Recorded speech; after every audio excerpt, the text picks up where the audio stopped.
Yeah, sure, maybe you can save 15% by switching your car insurance, but wouldn't you rather save 20%? And for a limited time, you can when you use promo code BRadio at babylonb.com/plans. Get full-length ad-free podcasts, join the community of like-minded, mostly funny people on the headline forum, and best of all, save 20%. babylonb.com/plans and promo code BRadio. It's way more fun than car insurance. Factually inaccurate. Morally correct. This is Babylon B Radio. Our top story. In a stunning move, media giant CNN has fired anchor Don Lemon. You're fired. Executives at the network made the decision immediately after coming to the stark realization that Lemon was past his prime. He's just not what he used to be, said CNN chairman and CEO Chris Licht. When he started out here, he was all flash and charisma and good looks. Everything, all rolled into one. But once talent reaches a certain age, you have to start thinking about the future. At this point, he's just a used-up, frumpy old buzzard who really shouldn't be on television. Lemon was embroiled in controversy earlier this year after expressing an opinion that women in their 50s were no longer in their, quote, prime. Analysts now believe this was an early indication of Lemon's diminishing skills. Lemon's fall from grace had progressed quickly. After working his way up to host a primetime nightly program that was not watched by many, he was later reassigned to co-host a morning show that was watched by no one before being fired altogether. On the same day, Fox News decided to part ways with the only reason anyone watches Fox News. Yes, we realize he delivered the most successful cable news program of all time, but we felt embarrassed by him at our Manhattan cocktail parties. When we tried to get invited to fancy, sophisticated gatherings, people said, "Ew, aren't you the Tucker Carlson people?" That made us feel sad. Curse you, Tucker, for making us feel sad. When reached for a reaction, Tucker simply stared dumbfoundedly at our reporter for several minutes. Industry experts believe there are other factors that contributed to the alleged firing, including the fact that the company is too broke to pay him after settling a lawsuit with Dominion Voting Systems. Progressives are reportedly overjoyed by the move, although many are saying Fox didn't go far enough by not killing Carlson in addition to firing him. You mean he's still alive? Said Congresswoman Alexandria Ocasio-Cortez. Tucker being alive is fascism. Meanwhile, AOC has been calling for the military to shut down news agencies that say anything unapproved by the government. It's like defeating fascism 101. The government takes control of the nation's media, then silences all the bad people. Fascism solved. Look at China. They're like so safe from fascism. Do you see anything like January 6th happening in China? I don't think so. Anyone in China who says anything the government thinks could incite violence is like disappeared or something. It's all worth it if we stop just one January 6th. According to Democratic leadership, the government's efforts to beat back fascism will require immediately making a handy blacklist to be overseen by the, quote, House Un-American Activities Committee. The committee will monitor the news for un-American activities such as saying the government narrative may be wrong, said Representative Hakeem Jeffries. As the government steadily crushes dissenting speech by labeling it as an incitement to violence, fascism will be destroyed once and for all. A pride parade in Florida has been canceled after Governor Ron DeSantis signed a bill that would require everyone marching in the parade to keep their clothes on in front of the small children in attendance. Just great. Why even bother with a parade at this point? Said Trixie Glamrod, who had plans to strip down and twerk throughout the entire 3-mile parade route. If I can't be proud of my transgender identity by dancing naked in front of minors whenever I want, then we no longer live in a free country. This is literally fascism. Sources say several others who had planned to pole dance and simulate sex acts in front of kindergartners during the parade expressed disappointment that they will be required to wear clothes once the parade is rescheduled in a few weeks. This is literal violence against our marginalized community, said Don Blorgstand, while sadly putting his giant phallus costume back in the closet. I feel so unsafe now. California Governor Gavin Newsom has attempted to entice LGBTQ Floridians to move back to California where they can do whatever they want in the presence of children. But sources confirmed they still wish to remain in Florida where the taxes are low and they don't get mugged all the time. A historic change is set to take place in the landscape of Major League Baseball as the Oakland Athletics announced plans to purchase land in Las Vegas, Nevada to build a new stadium and relocate. Insiders report that the final decision was made after yet another homeless camp appeared along the first baseline during the team's most recent homestand. The A's manager hopes relocating to Vegas will both give the organization a fresh start as well as light a fire under the struggling team. I think it's a chance to turn things around. This environment was really creating some weird challenges. Poor Tony Kemp was picked off of first base last week after he slipped on a pile of human feces. I think a change of scenery could really help us out. City leaders are considering allowing the entire Oakland-Alameda County Coliseum to become one giant homeless colony. It's been mostly empty for years, even during games.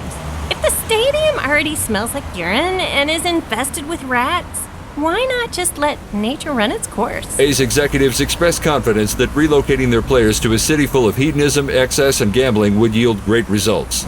Still embroiled in controversy regarding his recent statement that pornography isn't bad if it prevents adultery, conservative pundit Dennis Prager has now clarified that pornography did not in any way contribute to the fact that he's been married 3 times. I have been in 3 very healthy marriages, so I'm an expert on this.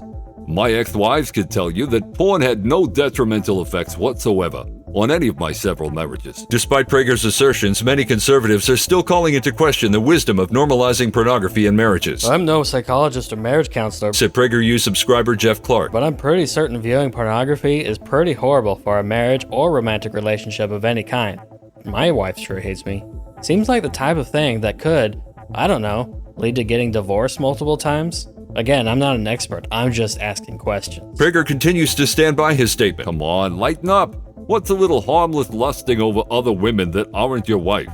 Doing things that have a negative effect on your mind and can seriously damage your intimate relationships may actually be healthy, as long as it keeps you from engaging in adultery and ending up divorced. Trust me, if there's anyone who knows about divorces, it's me. Prager was adamant that his current marriage is absolutely rock solid, though he admitted his wife now keeps sneaking up behind him while he's using his computer for some reason. Watchers of the popular daytime talk program The View were treated to more insightful commentary on global issues as guest Patti LuPone informed the show's audience that there is no difference between Christians and the Taliban, despite the fact that she would have been silenced, prevented from receiving an education, not allowed to uncover her face, and in all likelihood already executed by the oppressive Islamic regime in Afghanistan. I don't see any difference. Said the still living and free-speaking actress. Those Christians with their religious fanaticism and morality. I'm tired of the Christian right in this country not allowing women in the United States to vote or drive cars or dress in anything other than a burqa. It's so totalitarian and intolerant. The actress then finished her appearance on the show before returning to the green room for catered refreshments, grabbing her gift bag, and receiving chauffeured limousine transportation back to her luxurious estate in Connecticut. The driver reported hearing Miss LuPone spend the entire ride home continuing her rant against Christian oppression. Yeah, she wouldn't stop talking about how horrible Christians are. On and on about how they behead people they disagree with and everything. Crazy. When reached for comment, Afghan women living under the Taliban regime remained silent out of fear of being publicly beaten or having their extremities cut off. The American Medical Association has officially added The View to its pain scale to help patients better understand what is meant by the term worst pain possible. In that case, I guess my pain is a 9, said trauma patient Bill Reynolds, whose femur was currently lodged in his own spleen. Please change the channel. With The View as a comparison, the pain rating of horrific injuries has fallen dramatically. Sure, my skull shattered, but that seems about half as bad as watching The View, so I'll go with a 5. Said car wreck survivor Glenn Higgins. In retrospect, I really oversold how bad it hurt when my arm got caught in that wood chipper. That was more like an 8, maybe a 7. Definitely not a View. For years, frustrated clinicians have dealt with errant public understanding of what true 10 out of 10 pain feels like. If you aren't willing to gouge your own eyes out to make the pain stop, it's not a 10. It's hard to communicate to patients what we mean by that kind of agony, other than watching The View. It's been a really helpful update to our pain scale. The AMA is considering further updates, changing the number 9 slot to, quote, listening to Kamala Harris laugh. A damning leak from the hacked emails of conservative commentator Matt Walsh has revealed that in spite of the question posed by his documentary, What is a Woman?, he has actually known what a woman was this entire time. Stunning, disgusting, rank hypocrisy, said transgender former journalist Brian Stelter. We all knew Walsh wasn't who he claimed to be, but now we have proof. Daily Wire CEO Jeremy Boring also expressed disappointment. I dumped millions into Matt's documentary to discover the answer to this question, and it turned out he knew the answer this whole time. I feel betrayed. On top of that, I also found out he's still subscribed to Harry's Razors. I feel like I don't even know him. Authorities say they're still searching for the alleged hacker and are warning people not to share the leaked emails as they could radicalize whoever reads them against gender ideology.